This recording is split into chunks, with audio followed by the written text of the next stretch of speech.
নমস্কার বন্ধুরা, ক্রিয়েটিভ সীমা ইউটিউব চ্যানেলে আপনাদের স্বাগত। আজ আমি তৈরি করব গন্ধরাজ রাইস। তো গন্ধরাজ রাইস করার জন্য আমি ভাতটা চাপিয়ে দিয়েছি। এই যে ভাতটা হচ্ছে, আমি লেবু পাতা দিয়ে দিয়েছি। ভাতটা আমার অলমোস্ট হয়ে গেছে, আমি গ্যাসটা অফ করে দিচ্ছি। ভাতটা আমার হয়ে গেছে।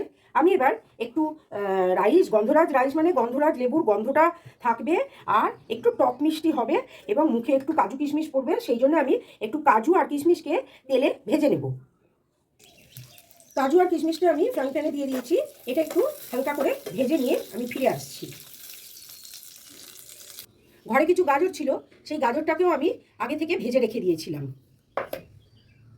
এবারে আমি ওই তেলের মধ্যে ভাবছেন যে ঘি দেবো না কেন, কিন্তু ঘি দিলে ঘিয়ের গন্ধ আসবে, যার জন্য আমি ঘি দেবো না। আমি ওই তেলের মধ্যে এই বাসমতি রাইসটা দিয়ে দেবো। আর আগে এর থেকে এই যে লেবু পাতাগুলো আমি এর মধ্যে দিয়ে দিলাম, একটা সুন্দর গন্ধ ছাড়বে।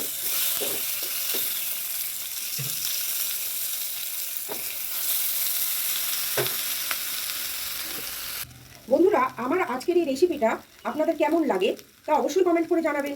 বেশি করে শেয়ার করবেন আপনাদের বন্ধুবান্ধব পরিচিত লোকেদের, আর তাদের বলবেন একটু সাবস্ক্রাইব করতে। আমি তো এর আগেও বলেছি সাবস্ক্রাইব করলে আপনাদের কোনো ক্ষতি হবে না। তো যাই হোক, ভাতটা এরকম ভাজা হচ্ছে একটু, আর আমি এই ভাজতে ভাজতে এর মধ্যে এই গাজরগুলো দিয়ে দেবো, দেখতেও সুন্দর লাগবে, ভীষণ কালারফুল। আচ্ছা, কাজু কিশমিশগুলোও আমি দিয়ে দেবো। ওপর থেকে নুন দিয়ে দেবো, চিনি দিয়ে দেবো, দিয়ে এটা একসঙ্গেই ভাজা হতে থাকবে। আর যেটা দেবো, যেটার জন্য গন্ধটা ভীষণ ভালো লাগবে, সেটা হচ্ছে গন্ধরাজ লেবুর জেস্ট। মানে গন্ধরাজ লেবুটাকে আমি গাটাকে ভালো করে গ্রেটারে ঘষে নিয়েছি, নিয়ে এরকমভাবে বার করে নিয়েছি, সেটাও আমি দিয়ে দেবো।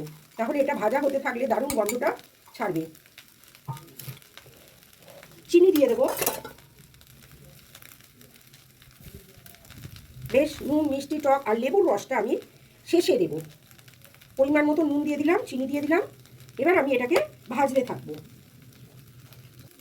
ভাতটা আমার ভাজা হয়ে গেছে, আমি এবারে লেবুর রসটা দেব। বেশ সুন্দর টক মিষ্টি, এটা কিন্তু গন্ধরাজ লেবুরই রস। এবারে আমি গ্যাসটা অফ করে দেব। আমি এবারে ভাতটাকে তুলে নেব। আচ্ছা, ভাতটাকে তুলবো, নিচে কতগুলো আমি গন্ধরাজ লেবু দেব। তার কারণ হচ্ছে গিয়ে এর উপরে যখন গরম ভাতটা পড়বে, ওটার থেকে একটা সুন্দর ফ্লেভার বেরোবে।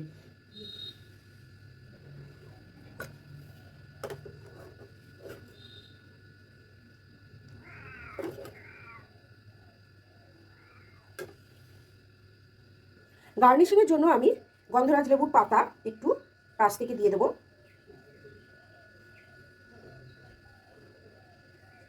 আর দুটো গন্ধরাজ স্লাইস আমি ওপরে দিয়ে দেবো। আর কিচ্ছু দিতে লাগবে না।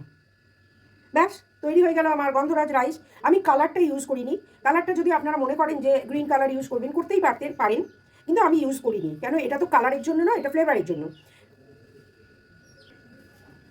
বন্ধুরা, আমার আজকের এই রেসিপিটা আপনাদের কেমন লাগলো আগেই বলেছি, কমেন্ট করে জানাবেন। আজ তাহলে আসি। ভালো থাকবেন, সুস্থ থাকবেন, আনন্দে থাকবেন, আর এই ঝরা গরমে মন প্রাণ খুলে হাসতে থাকবেন।